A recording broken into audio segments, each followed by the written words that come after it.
The factory worker's wrench stopped mid-turn as the pilot's words echoed across the Buffalo assembly floor. "I'm not flying that death trap." It was March 1942, and yet another test pilot had just refused to take up the Bell P-39 Airacobra, the fifth to do so that week. The aircraft gleamed under the hangar lights, its fresh paint still drying on the distinctive mid-engine fuselage. Everything about it appeared revolutionary, from its tricycle landing gear to the nose-mounted 37mm cannon. But the men expected to fly it into combat had another name for this innovation. They called it the flying coffin. What made this rejection especially crushing was the timing. America was in dire need of fighters. The factories in Buffalo were working around the clock, 3 shifts, 7 days a week, to produce enough aircraft to turn the tide against Germany and Japan. Yet here stood a brand new fighter that no one wanted to pilot. British airmen had tested it and cancelled their contracts. The French never even received theirs before their nation fell. American pilots glanced at the specifications and requested reassignment to anything else. Even the company's own test pilots were beginning to harbor doubts. The problem wasn't immediately visible to the casual observer. The P-39 looked sleek, cutting-edge, and carried more firepower than nearly any fighter then in production. That 37mm cannon could slice through armor plate like paper. On paper, the design was ingenious. By relocating the Allison engine behind the cockpit, Bell's engineers had achieved nearly perfect balance and cleared space in the nose for that formidable gun. A long drive shaft ran beneath the pilot's seat, linking the engine to the propeller through a series of intricate gears and bearings. But theory and practice had split disastrously apart. That drive shaft produced vibrations that reverberated through the entire airframe, making precise control almost impossible. Pilots described it as sitting on top of a washing machine, running at full speed. Worse, the engine placement meant that any mechanical failure sent metal fragments and flames directly toward the cockpit. In a conventional fighter, engine problems happened in front of you, where you could see them coming. In the P-39, they happened behind you, often with no warning until fire started licking at your back. Before we continue, I'd love to know where you're watching from and what you know about the Eastern Front Air War. Drop a comment below and let me know if you'd heard about the P-39's incredible Soviet service before. And if you're enjoying these deep dives into World War II aviation history, hit that subscribe button so you don't miss the next one.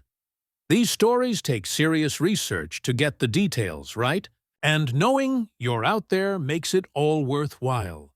The aircraft's most damning flaw became apparent the moment pilots tried to climb. The Allison Phi 1710 engine, powerful at sea level, choked and wheezed above 12,000 a year on forward. This wasn't just an inconvenience. This was a death sentence. German Messerschmitt Bf-109 cruised comfortably at 25,000 ft. Japanese Zeros operated even higher. A P-39 pilot trying to intercept enemy bombers would find himself struggling for altitude while enemy fighters dove on him from above, with all the advantages of speed and position. Colonel Bruce Holloway, evaluating the P-39 for combat deployment in early 1942, wrote a scathing assessment that circulated through Army Air Forces headquarters. The aircraft is fundamentally unsuited for the high-altitude interception role for which it was designed. Its ceiling is inadequate, its rate of climb is poor above 10,000 feet, and its handling characteristics at altitude are dangerous. I cannot in good conscience recommend this aircraft for combat operations against the Luftwaffe. That assessment should have killed the program. In any rational procurement system, an aircraft that couldn't perform its intended mission would be cancelled, and the factory would retool for something more promising. But rationality had little place in wartime production. The United States was still reeling from Pearl Harbor. Factories were being built, workers were being trained, and production lines were being established. Cancelling the P-39 would mean shutting down an entire manufacturing operation and starting over from scratch. The time lost would be measured in months, perhaps years, so the factories kept running.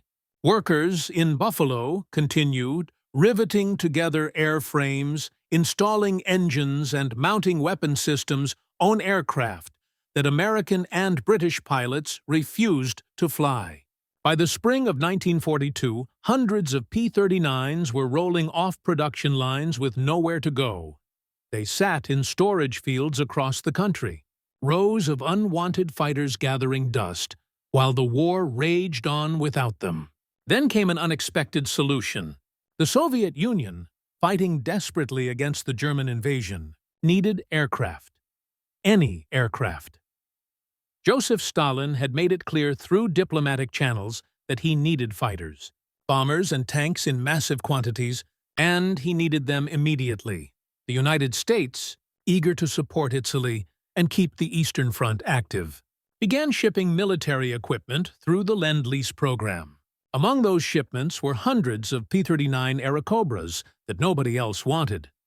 American officials privately viewed this as a way to dispose of an embarrassing mistake, while technically fulfilling their obligations to the Soviets. The thinking went something like this: send them the fighters we can't use, keep the good stuff for ourselves, and hope the Russians can find some use for them. If the P-39s proved as inadequate on the Eastern Front as they had in American hands, well, at least the loss wouldn't be American pilots. The aircraft began their journey in the most roundabout way imaginable. They were loaded onto cargo ships in American ports, sailed through U-boat-infested waters to Persian Gulf ports, then disassembled and transported overland through Iran into southern Russia. The journey took months. Many aircraft were damaged in transit. Some were lost to German submarines. But by late 1942, the first P-30s were arriving at Soviet air bases, where they received a reception very different from what they had experienced in America. Soviet pilots approached the Airacobra without preconceptions or prejudices. They didn't care about high-altitude performance because they weren't fighting at high altitude. The air war over the Eastern Front was brutal, chaotic, and conducted primarily below 10,000 Ad-Fertief German Stukas dive-bombed Soviet positions at low level. Soviets attacked German tanks at treetop height.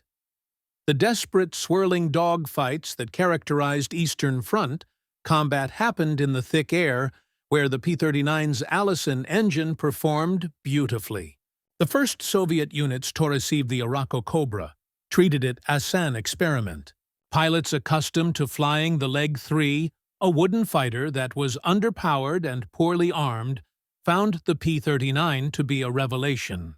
That 37mm battery cannon could destroy a German bomber with a single well-placed shot. The aircraft's sturdy construction meant it could absorb battle damage that would have torn apart the fragile Lloyd Gs, and in the low-altitude environment where Soviet pilots operated. The P-39 was actually faster and more maneuverable than many German fighters. Senior Lieutenant Grigory Rekolif was among the first Soviet pilots to fly combat missions in the Airacobra. His initial assessment, filed in October 1942, revealed the cultural differences in how pilots evaluated aircraft. The American machine is heavy but solid. It does not climb well, but it dives like a stone. The cannon is magnificent. Today, I destroyed a Junkers Ju-88 with 3 shells. The entire tail section separated from the fuselage. This aircraft rewards aggression and punishes hesitation. That philosophy, aggression rewarded and hesitation punished, became the foundation of Soviet Airacobra tactics.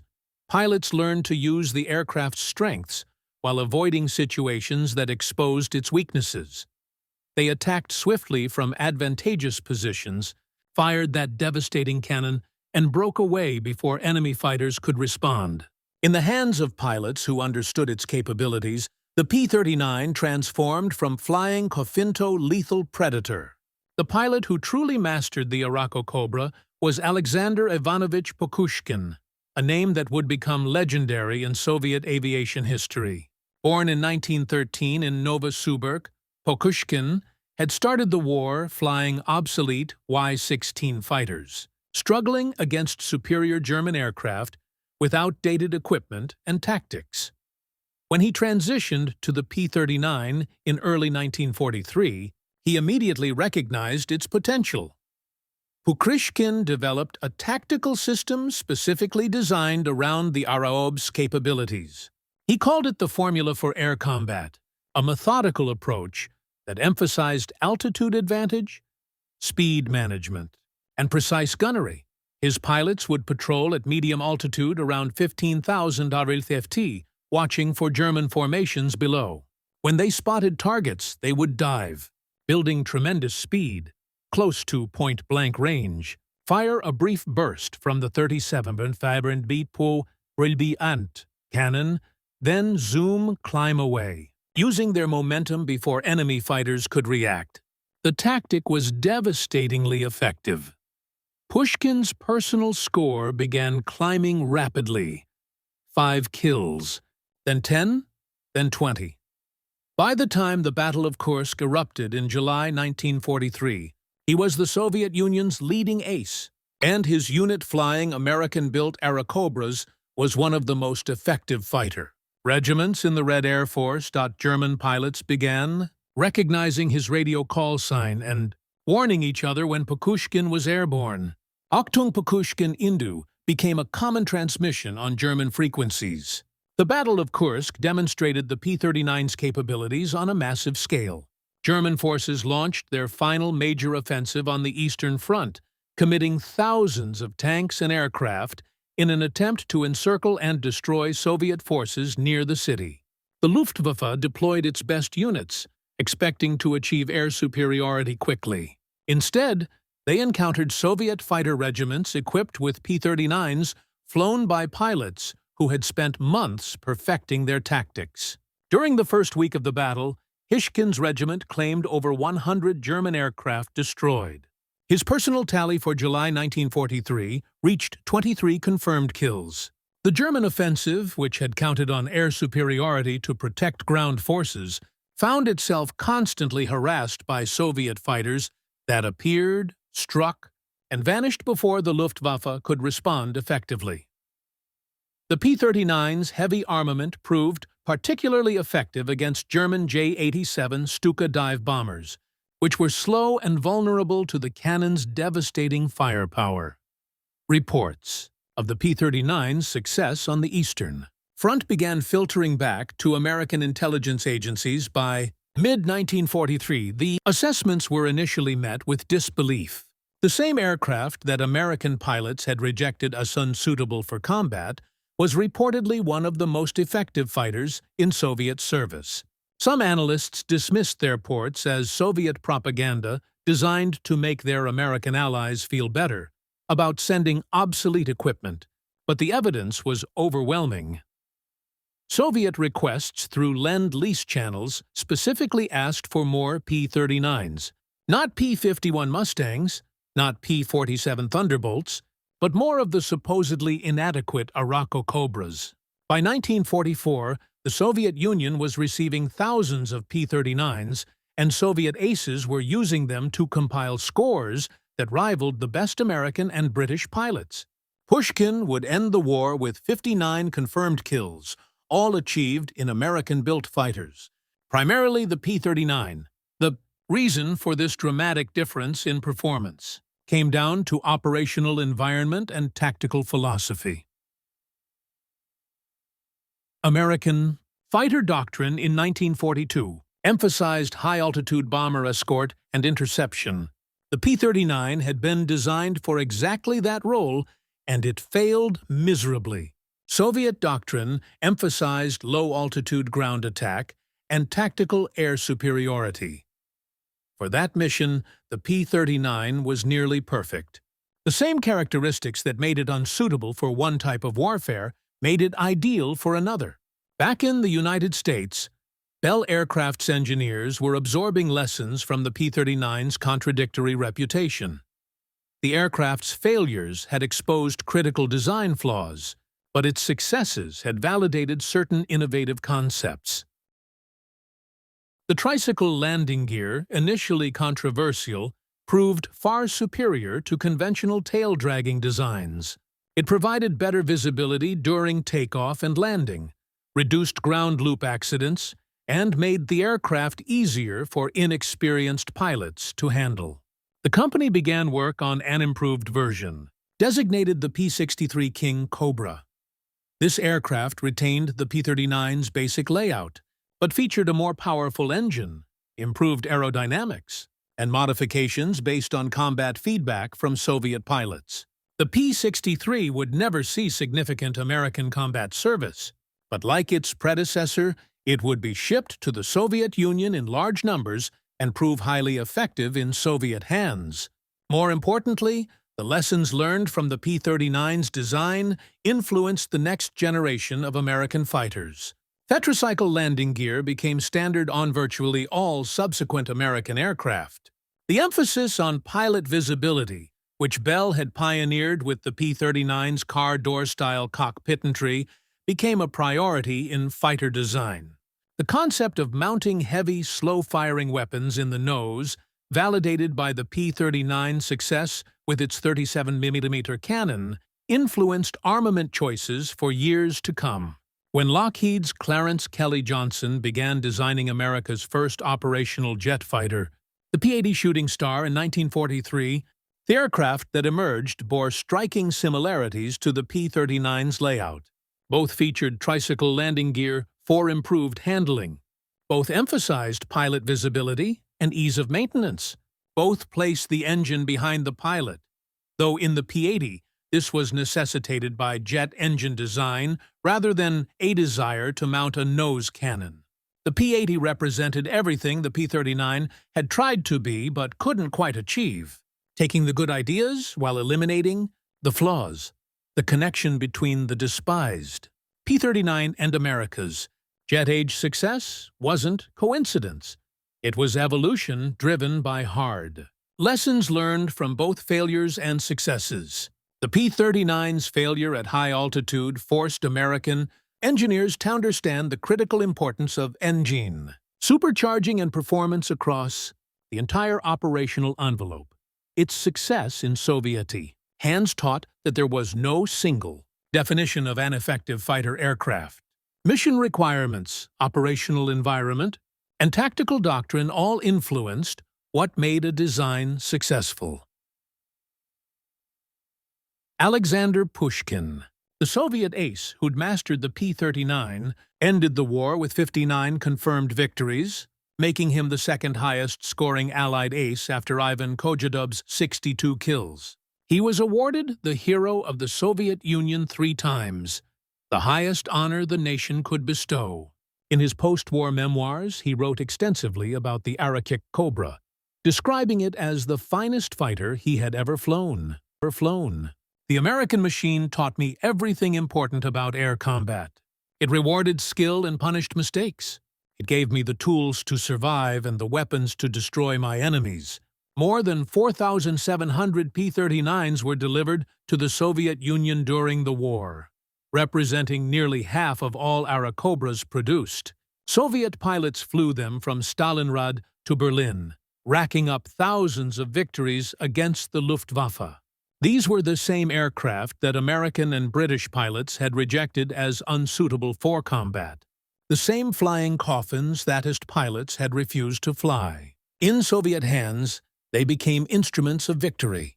The production lines in Buffalo finally shut down in August 1944 after producing 9,584 P-39s in various configurations. The workers who had built them probably never knew the full story of how their aircraft had performed in combat. They'd read the negative reports from American pilots, heard the criticisms, and understood that the fighters they were building were considered failures by their own military.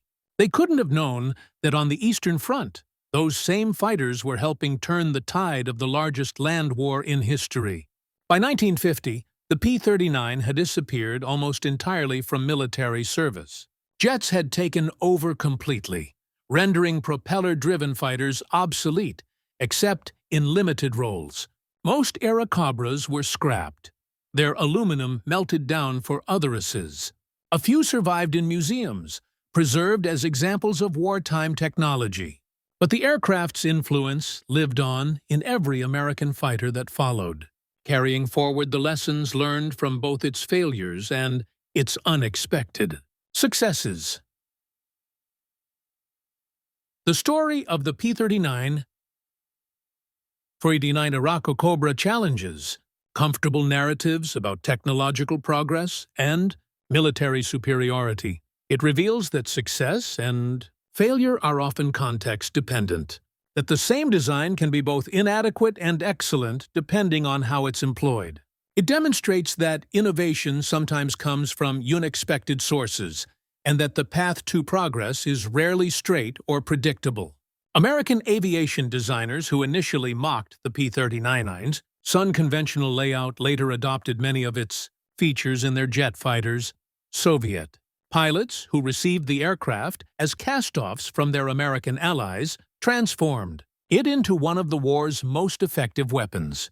The lessons from this contradiction shaped American aviation for decades, teaching engineers that brilliance and failure often coexist in the same design, separated only by how and where that design is used.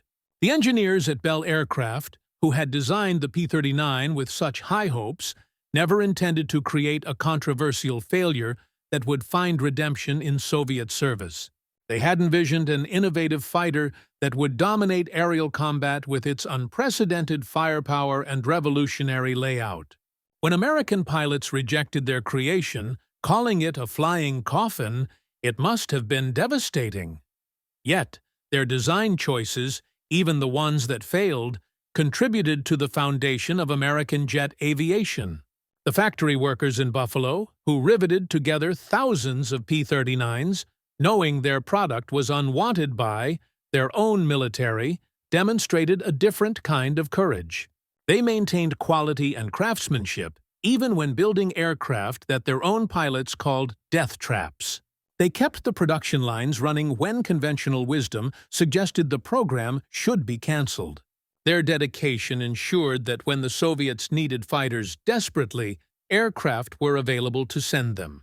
Today, the few surviving P-39s sit in museums alongside Mustangs, Thunderbolts, and other celebrated fighters of World War II. Museum placards typically describe it as an unsuccessful design that found unexpected success in Soviet service. That assessment, while accurate, misses the deeper significance of the aircraft's story. The P-39 represents something more fundamental than success or failure in combat. It represents the messy, complicated reality of technological development, where failures teach lessons just as valuable as successes. The fighter that no one wanted ultimately taught American aircraft designers everything they needed to master the art of building the world's finest planes. Its shortcomings revealed vital gaps in knowledge. Its surprising success in Soviet service proved that engineering must always align with real combat conditions. Its forward-thinking innovations, refined and perfected, became standard features in the next generation of jet fighters. The flying coffin became the cornerstone of American air dominance in the jet era. When the North American F-86 Sabre, America's leading jet fighter of the Korean War period, first soared into the sky in 1947, it carried the design lineage of the once-scorned P-39, the tricycle landing gear that made taxiing and takeoffs safer and more predictable, the focus on pilot visibility and cockpit comfort, the realization that effective fighter design demanded balance between conflicting priorities. These weren't abstract ideas. They were hard-earned lessons, bought through the sting of rejection and the unexpected triumphs of Soviet pilots. The story of the P-39 Airacobra reminds us that history's verdicts are rarely straightforward or final. The aircraft dismissed as America's worst fighter ended up contributing more to aviation progress than many celebrated models. The flying coffin that American pilots refused to fly enabled Soviet aviators to achieve kill counts rivaling the greatest aces of the war. The failure that should have been forgotten became a teacher that shaped the future of aerial warfare. Sometimes the machines we cast aside teach us more than those we cherish. And sometimes the worst becomes the very foundation of the best.